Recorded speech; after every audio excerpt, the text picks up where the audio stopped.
L'ADN de la maison, je crois que ce serait vraiment la curiosité du monde. Les littératures de fiction, les littératures d'imaginaire. Ces écrivains, vous savez, qui ont une voix particulière, qui sont des raconteurs d'histoires, qui ont du style, des univers, qui vous emportent. Moi, ce que j'aime, c'est tous ces livres qui agrandissent le monde, qui agrandissent notre esprit, notre cœur, la générosité, la curiosité et la beauté du monde.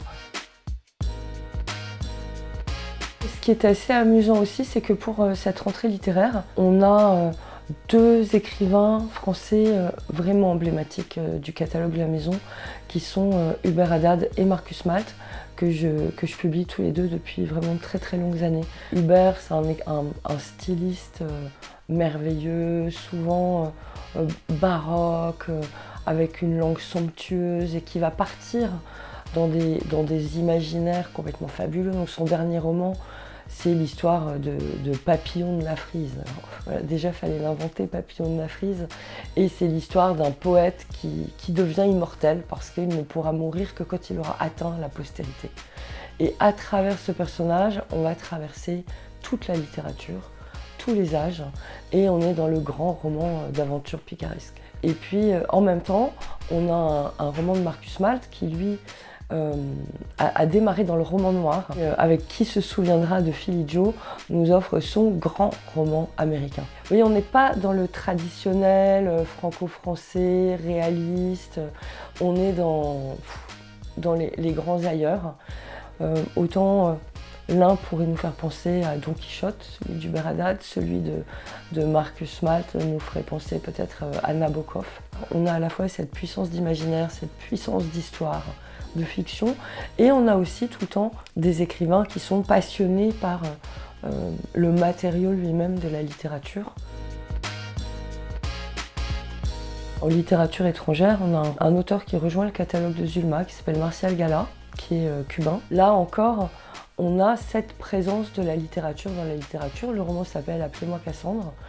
Et c'est l'histoire d'un jeune appelé cubain qui se retrouve à faire la guerre en Angola et qui, depuis tout petit, a découvert qu'il était Cassandre. Alors la Cassandre de l'Iliade, Cassandre qui était pendant la guerre de Troie, celle qui prédisait la défaite des Troyens, l'annonciatrice des catastrophes. Et on a ce mix complètement étrange de ce jeune soldat cubain habité par le personnage de la célèbre troyenne Cassandre. Le livre dans la boucle a eu la grande gentillesse de nous inviter pour les 30 ans de Zulma, et d'ailleurs va se joindre à nous Audur Ava Ólafsdóttir, qui est une merveilleuse romancière islandaise.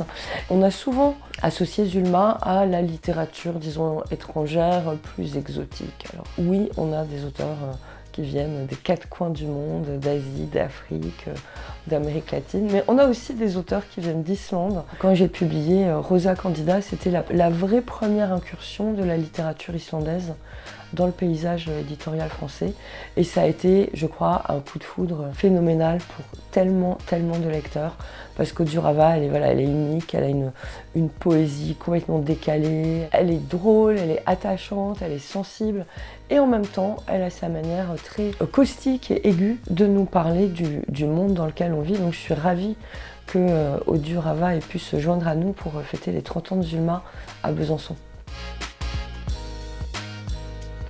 C'est dommage peut-être de parler de Zulma sans évoquer aussi le graphiste David Pearson, qui a imaginé pour nous il y a 15 ans cette couverture qui est devenue absolument iconique. David Pearson continue d'être aussi créatif, aussi inventif, donc ce principe du triangle blanc sur une couverture très colorée finalement se renouvelle chaque année et nous enchante de livre en livre. Je profite aussi de ce moment pour peut-être aussi rendre hommage aux traducteurs, parce que dans le catalogue de Zulma, on a publié des auteurs de plus de 40 pays, traduits de plus d'une vingtaine de langues. Et sans nos chers traducteurs, nos traducteurs chéris, devrais-je dire, parce que cher n'est peut-être pas le mot le plus adéquat, ces traducteurs qui sont aussi des ambassadeurs fabuleux, dévoués de toutes ces littératures du monde, qui ont tant besoin d'être mieux connues, davantage découvertes par les lecteurs français et qui ont tant à nous apporter.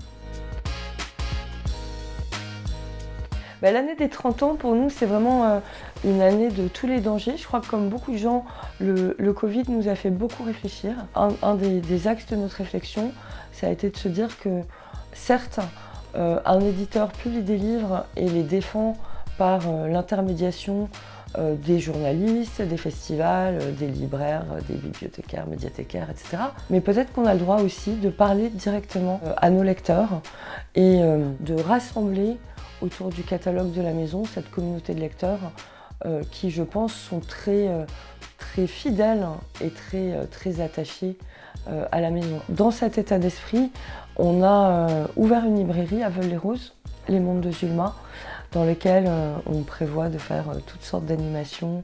Et puis on installe cet automne nos bureaux au 360 Paris Music Factory. C'est un endroit qui est dédié aux musiques du monde. Il y a une salle de concert, un restaurant, un bar, des résidences d'artistes.